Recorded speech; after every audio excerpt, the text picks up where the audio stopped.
Good evening. Tonight is Wednesday, August 4th, and it sounds like somebody has their computer on. Can we start with a pledge, please? I pledge allegiance to the flag of the United States of America and to the republic for which it stands, one nation, under God, indivisible, with liberty and justice for all. Thank you. Can I get a motion to open the meeting, please? So moved. Can I get a second? Second. Remember to mute and unmute or raise your hand, Corey, if you're okaying, not okaying. You still have to mute and unmute because we're using the Zooms tonight.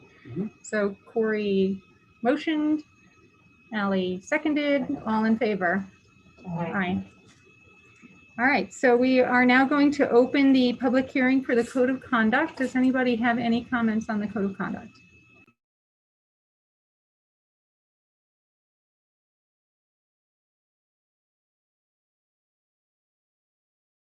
All righty, then we're going to close the public hearing now for the Code of Conduct.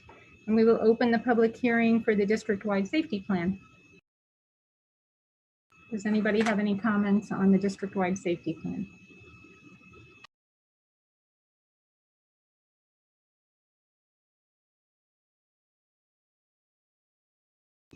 Okay, then we can close the public hearing on the district-wide safety plan.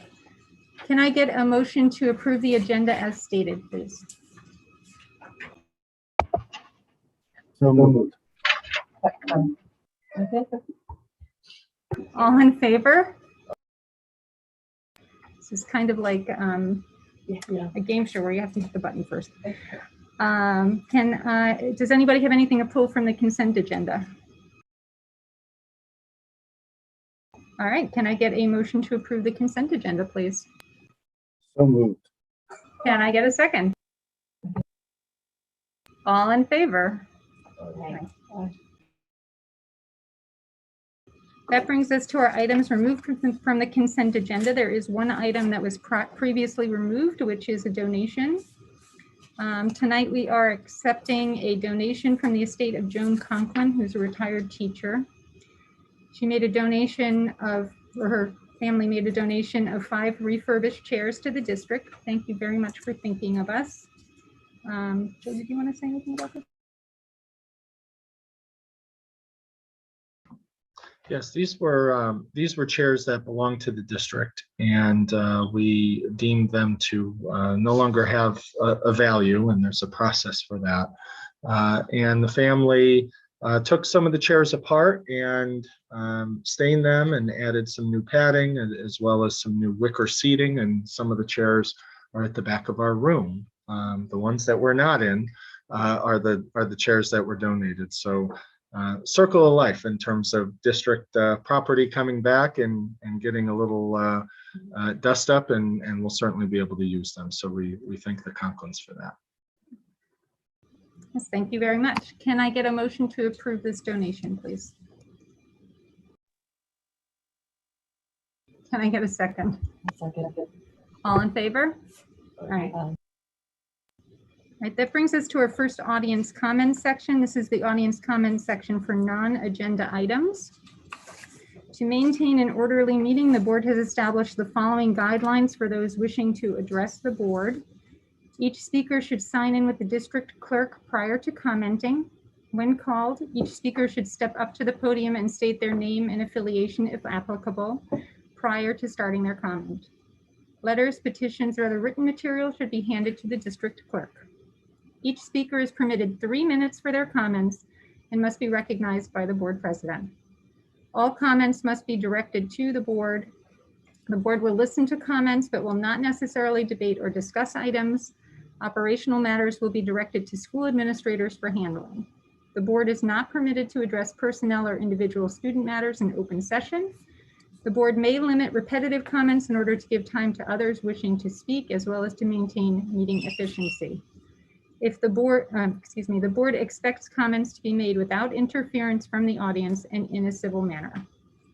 Carmen, did anybody signed up for comments on non-agenda items?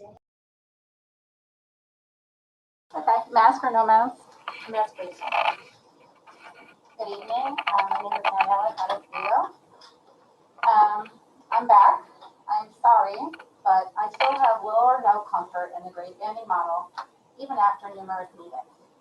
The proposed model does not take into account the children that are already in this district. I truly feel like our children will be experiments. On paper, the grade banding model states 2-year transitions, where in reality, there are going to be 1-year transitions. For example, a 4th grader at Frankie Lindsay will be in 3 different schools in a matter of 15 months. Exiting Frankie Lindsay in June of 2022, starting Furnace Woods in September of 2022, and then starting Blue Mountain Middle School in September of 2023. My own daughter will leave Furnace Woods to attend Buchanan for Plank for 9 months, and then head back to Furnace Woods for 4th grade. She will just start to learn the lay of the land and the staff before she's out the door again. This is very disruptive and offers no stability for our children. In the June 16th board meeting, Dr. Hillman indicated that research shows that increased transitions in the younger grades is detrimental to all students, but particularly those students with the most needs. In other words, English language learners, students with disabilities, special education students, and low socioeconomic status students. As with Dr. Hillman, I too want to know how this is addressed. Has this research been shared and discussed by the board? We heard a background conversation after his 3 minutes were up, but we couldn't make out what was being said. So we would like a follow-up and more research provided to the community on this matter. Thank you. Thank you, Ms. Carasquello, for your comments. Do we have, it looks like we have another speaker. She's an on-agenda item as well. And this is Irwin. Ms. Irwin, thank you. Hi, my name is Kristen Irwin. I'm a property owner in the town of Cortland. I wanted to follow up on my discussions with Joe and Dr. Roller about the effects that the changed grade banding will have on our property values. This is regardless of if you're an empty nester, retiree, no kids, Houlihan Lawrence is the largest real estate agency in Westchester. Put out some numbers about comparing the 2020 sales to 2019. Talk about the boost that Westchester saw after many people left New York City in search for their single home family. I'll pass around the article. I'm happy to email it to everyone in the name of Saving Resources. We see that Croton saw a 19% increase in the 4th quarter of 2020 versus the 4th quarter of 2019. Peak Skills saw a 22% increase in their home earnings, where Ken Head District saw an 8%. Now, if you look at the full year 2019 compared to the full year 2020, Henrik Hudson went down 5% in property value. And judging from the people I met who are filling our rental properties over ask, our rental properties full over ask, their biggest concern was this move to grade banding. And they're saying, we're renting for a year and then we'll decide where we're going to buy. And these numbers show us they're not buying in Hen Head School District.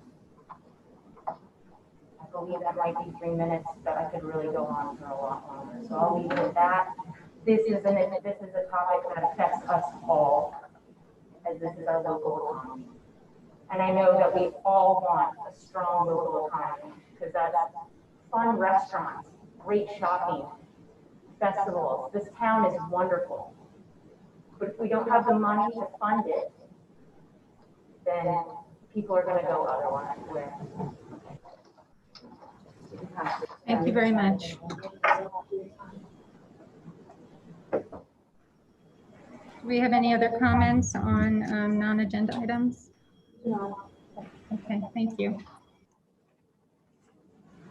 Next up is our superintendent's report. Thank you. Good evening, everyone. A few updates. One is really for the board, but also secondarily our community. So earlier this evening and send an email to the board with some dates and times that if you're interested in taking a tour of our facilities to see the impact of the $18.5 million bond that our community overwhelmingly approved back in May of 2018. Please do so. Anthony Merlini is going to spearhead that, and depending on my calendar and Enrique's, we may tag along for the ride. But he'll show you some highlights of the upgrades, particularly the work at the high school and middle school auditoriums, some science rooms, renovated main offices at the elementary school. So we anticipate there'll be about a 90-minute tour highlighting some of those areas. And if we have extra time, we might be able to go to some other places or even see the maintenance facility right outside our back door. So please sign up for those. I think we have 4 or 5 different dates and time slots that Anthony's available. And if you don't get around to it, or your schedule doesn't work with when he's available, we certainly could set up additional times as we get into the fall. So please do that so you can see the hard work and the benefit of our community supporting our school district. The next item is reopening. And I hate to read from my phone, but at 7:11 p.m., I got an update from our State Superintendent's Council. I'm going to read it because I think it's very relevant. So the New York State Superintendent's Council, which represents over 700 school districts in New York State, had a phone call this earlier today with the governor's office. The governor's office stated that because the COVID-19 state of emergency has been rescinded, that was rescinded last spring, the governor's office nor the New York State Department of Health will be issuing guidance to govern the opening of schools next month. That guidance will come from county health officials. So decisions around wearing masks, physical distancing, COVID testing, employee vaccination requirements, those will be left to the local county health departments to make those decisions, and then that will become the law of the land for our school district.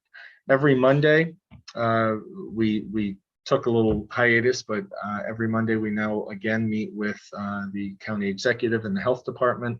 So I am sure that Monday's meeting is going to be very interesting. It wouldn't surprise me if our county executive or all of those throughout the state heard about this through a similar communication, and likely without advance notice. So what we think we know is how we ended the year with reduced social distancing down to 3 feet and mask wearing in school, but not outside of school. What we really need to know, and I'm sure this will be a discussion, my phone will blow up tonight and into the latter part of the week and into the weekend. What we need to know is whether or not we are still mandated to have a screener every morning, whether or not we will still be conducting contact tracing. We don't know the impact on athletics. We don't know if social distancing for lunchtime or snack will be reduced because students were socially distanced in cafeterias or classrooms last year. And we don't know if social distancing beyond 3 feet or within 3 feet would also be entertained. So just reading a couple more highlights from this email. Let's see. The overarching goal from the governor's office that was shared is to have all students in school for in-person learning every day. That is the priority from the governor's office, but they have no way to enforce that. There's also a conversation around requiring teachers or all school personnel to be vaccinated or to subject themselves to regular COVID testing for purposes of employment. That is not a local decision that school districts can make. That would need to come from the state. And so we're not sure if state leaders will take that on or not.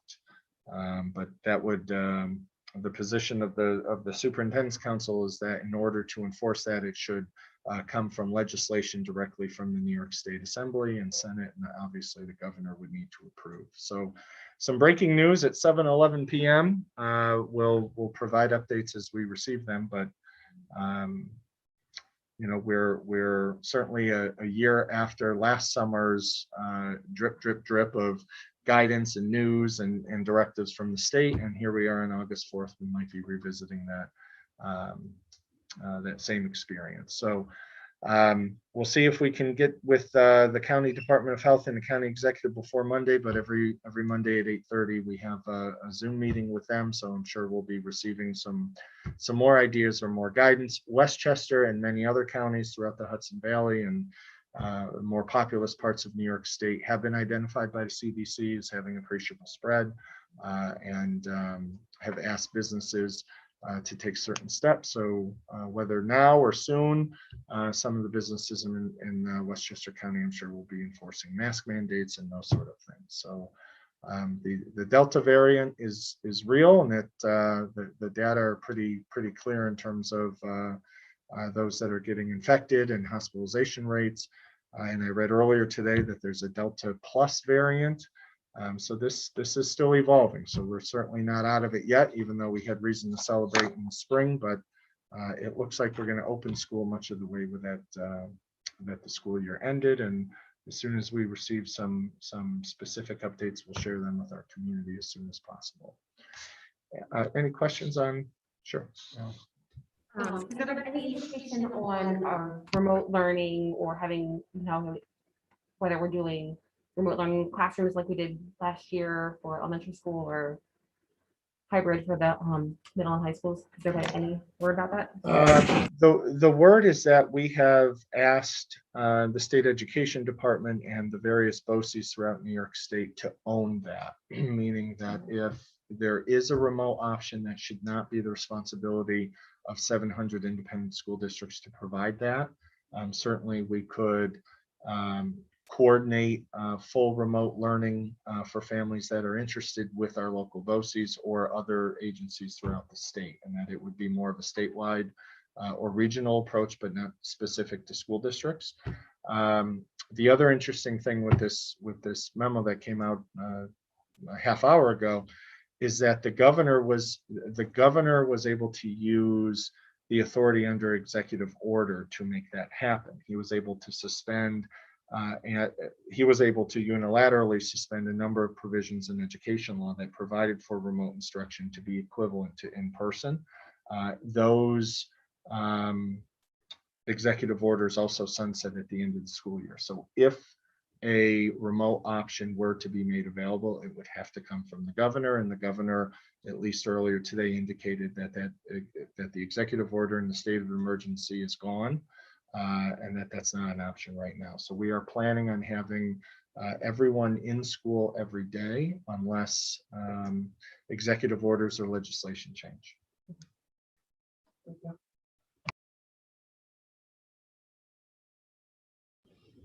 Any other questions on that?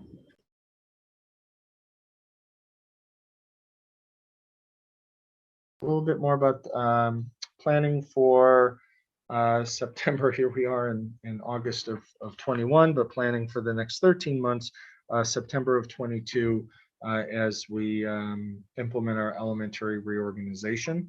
I'll just give some brief updates on what team members have been focused on during at least the last month since school ended, and what to expect in the coming weeks and months. So staff have been identified and have been communicated with and tentatively placed in the elementary school in which they'll work.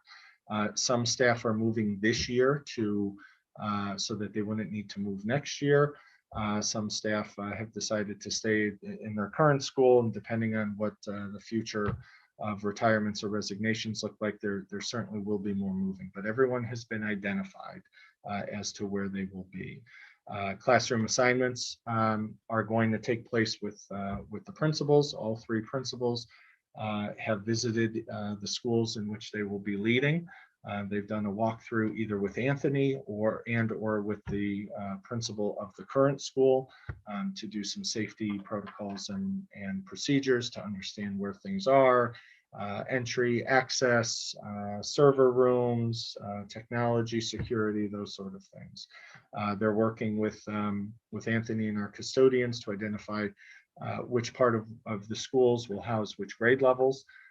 And with that, we're going to begin the process next week, meeting with Anthony and our custodial staff to scaffold how we will pack and move teachers. The plan and the best practice had been that when certain content and curriculum has been used in the fall and as we limp into the winter, that teachers would be able to box up those materials. We'd be able to identify an interim storage placement and actually move some things throughout the school year, so we wouldn't be waiting for the end of the year. Bus routes, we drafted a handful, a little bit more than a handful of bus routes last spring. Liz and her team are working on the bus routes for the current school year, and after that is completed and communicated to families at the end of August, she'll be working on bus routes for what potential ride times will look like in the Princeton plan. We've identified the longest routes from the two furthest points, regardless of where you live or where you'll be going to school. And those ride times do not exceed, I believe it was either 32 or 35 minutes. So certainly she'll be working throughout the fall and winter to even trim those down a little bit more. Also, as the PTAs in all three elementary schools reorganize, I believe at least two of the three PTAs will have new leadership in terms of co-presidents.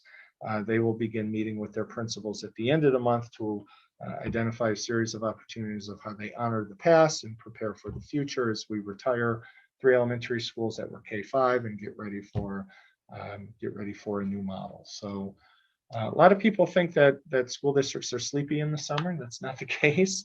Even on our best day, we're very busy with plenty to do, but obviously as we consider reopening and guidance that just was communicated a half hour ago, and obviously the long-term and short-term planning mechanisms for the Princeton plan, we're certainly very busy planning and getting ready. So as we check off some of these tasks, we will provide updates and communication opportunities to our families so they understand where we are.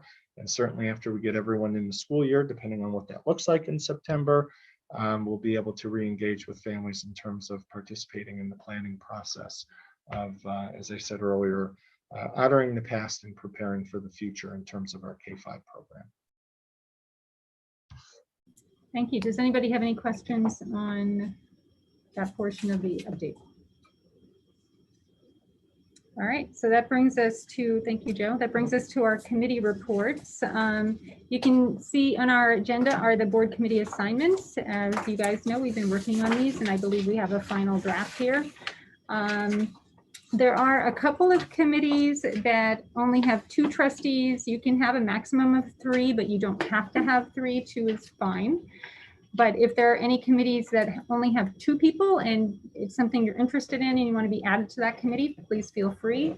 If you want to be an alternate for any of the committees that have 3 trustees already, you can be an alternate. And if someone can't make it to a meeting, then you would be notified and you would be able to go to that meeting and participate in it.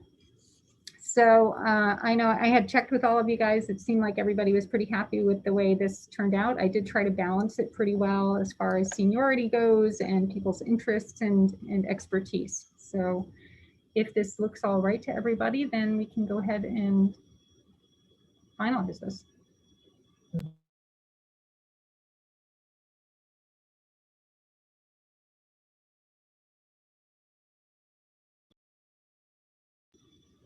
All right, any, just for board members. It's on the agenda. Bill is not on it. He's leaving his real hard. What do you mean Bill is not on it? He's not in audit. Oh, an audit. Audit Okay, committee. got it. Yeah, I'm going to be in audit this year. Yeah. I haven't been on audit with this.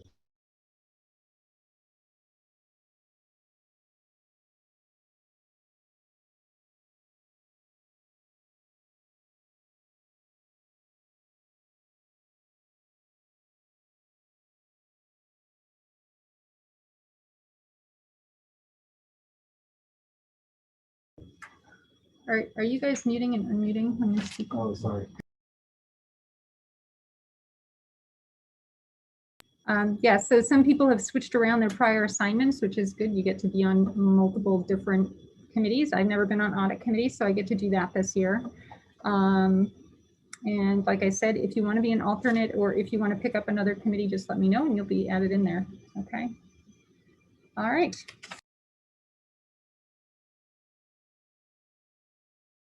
If nobody has questions or any further comments about that, we can move on to our presentations, and we don't have any presentations tonight. So that brings us to our next audience comment section, which is on the agenda items specifically. The same rules are in effect that I read earlier. I'm not going to read that whole section again. Carmen, was anybody signed up for audience comments on agenda items? Okay, there's nobody this evening having comments on agenda items, so that brings us to our board comments and new business. Does anybody have anything for board comments? I only have one thing. I would like to make a proposal for a mission statement to change his and her to their. That is the only thing I'm asking. Okay.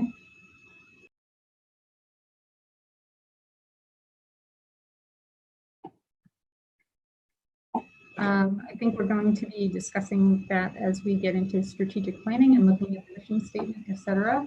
And strategic planning is going to start in, well, we'll have more details on the timeline as soon as the next meeting in September. Yep, I just wanted to put it out there. Yeah, thank you. Yep, thank you.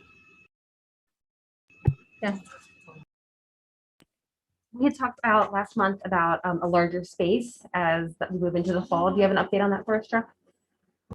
Yeah, so Anthony has looked at some alternative spaces, namely cafeterias and gymnasiums. And any space that we choose outside of here is not going to meet all of our intended needs. And so I think we'll come back with some more detail in terms of a breakdown of each space, potential costs, pros and cons. But I think this group will eventually need to make a decision on whether to leave here or not. All of the spaces that we're identifying, cafeterias, gymnasiums, do not have bathrooms within them. So we would need additional staff to make sure that no one leaves the meeting and wanders around. We also would very likely would, for that reason, may want to stay away from the high school just because there's activity there all of the time. But then again, we're not sure what activities will be permitted to have in person at that time. And we will need to put, we would need to discuss, or the board would need to discuss what their meeting format would want to look like. For example, before we moved here in 2018, the board routinely met in the high school library. And while that was a nice, open, inviting space, to me, that wasn't necessarily conducive to board business, was the feedback. So technology and access to technology, as well as tables, chairs, and making sure it's a comfortable environment for our community members will be a challenge in any other space because it would necessitate setup and breakdown, and we'll be able to put a dollar sign to that. But Anthony's going to zero in on a couple spots. One spot is the gymnasium or cafeteria at Frank G. Another location is the cafetorium at Furnace Woods and BV. And also we had a brief conversation about the middle school gymnasium, but we quickly nixed that just because of audio acoustic concerns. So we'll come back with those spaces identified with more detail in terms of cost out and what the needs and demands would be. We'll involve Greg, of course, to make sure that we have all the technology set up. But that first sort of informal review has been done, and then we'll come back with options. But ultimately, you folks are going to need to decide what kind of meeting setup you'd want to have to conduct your business. We need to make sure we have plenty of power outlets if we move wherever we move to, if we're going to continue doing our laptops.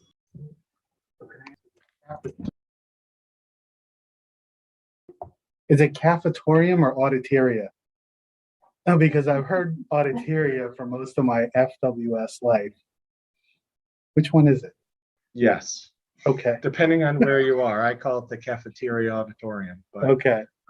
yes, they're multi-purpose spaces. In the old days, they used to call them multi-purpose spaces. But all three elementary school cafeteria auditoriums would work, but you know, we would have to discuss, or we'd have to figure out We need setup extra and breakdown. For costs. example, it works at BV and Furnace Woods because of the risers. At Frank G, you know, the more central spot, of course, wouldn't necessarily work because we would need to import tables and chairs and those sort of things. Even the Frank G PTA meets and everyone sits on the, you know, hard, uncomfortable cafeteria tables that have the seats embedded in them, and that's not comfortable. But it's really going to come down to our meeting format. Again, we're using Zoom to try to improve the quality for folks at home and watching on YouTube. It's going to come down to what sort of production, what space can offer us the best production and is most conducive for you folks to conduct business. But there's a more significant cost in going to any of these spaces 100%. because we have to increase security and there's cleanup and there's more technology involved. And is it really better? And we still haven't heard anything back from NISBA on open meetings law, correct? We won't be hearing anything from them until there's a vote, which will be at the annual meeting in October. So it's going to be a while before we hear back from them on that. The speed of state education. But I think legislation has to change too. We just propose it and then state legislation would have to change to allow us to make that change in the open meeting law. It's a state law. I think we need the data though. I think we need to be prepared to make a decision on that first meeting in September, because we are getting back to school and public interest is going to be picking up. So we need to have the data, we need to have the information, and we all need to be prepared to discuss and make a decision so that and then in 2 weeks we could be prepared to move if that's what we come to a decision as. That was what I was asking. Thank you.